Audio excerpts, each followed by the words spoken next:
Europe 1, 7h25, Thomas Soto. Les secrets politiques de Caroline Roux. Bonjour Caroline. Bonjour Thomas. Le marathon sur la conférence climat s'accélère avec une réunion à Paris. Aujourd'hui, des représentants d'une cinquantaine de pays. L'info politique, Caroline, c'est que malgré l'engagement du gouvernement sur ce dossier, au sommet de l'État, on commence à envisager qu'il n'y ait pas d'accord. Et je peux vous dire même qu'on commence à évoquer en coulisses un possible échec. Le casse-tête des négociations avec 195 pays a douché en réalité l'enthousiasme des débuts. Alors, dans les conversations que j'ai avec mes interlocuteurs, on finit par m'expliquer que ces conférences ont toujours échoué, qu'il suffit qu'un pays bloque pour que le processus échoue. C'est une façon, vous l'avez bien compris, de préparer le terrain.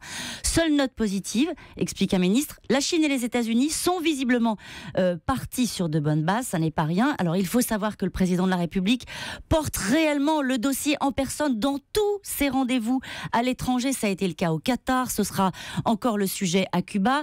Laurent Fabius, lui, est en première ligne sur le sujet. Il se souvient d'ailleurs que celui qui lui a passé le relais lui avait dit à l'époque « good luck ». Il comprend aujourd'hui pourquoi. Il y a un autre sujet qui doit être compliqué à gérer, c'est l'organisation. Caroline, ça va être un énorme Barnum. Vous avez raison de parler de Barnum. 40 000 personnes réunies au Bourget pendant 2 semaines, avec là encore un élément qui n'était pas prévu, une menace terroriste qui n'a jamais été aussi présente, une complication de plus dans l'organisation de cette COP21 qui devait être une chance et qui pourrait se transformer en boulet. En tout cas, le compte à rebours a commencé. La COP21, ça commence dans 207 jours, le 30 novembre, et ça durera jusqu'au 11 décembre.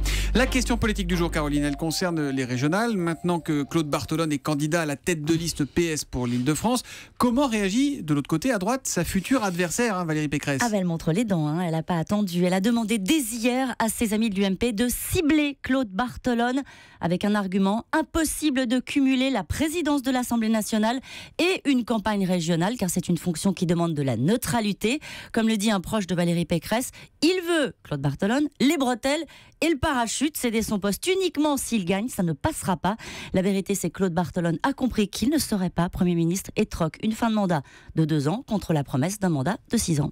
Et puis on va en entendre parler, Caroline. J'ai envie de vous dire enfin, Thomas, la fin du feuilleton. Virginie Calmels, l'ancienne productrice de télé, collaboratrice d'Alain Juppé, sera finalement investie. Ça va se passer aujourd'hui à l'UMP. Elle sera donc la candidate qui conduira l'UMP en région Aquitaine, Limousin, Poitou-Charentes. Les secrets politiques de Caroline Roux, tous les matins à 7h25 sur Europe 1. Demain, Caroline. À demain.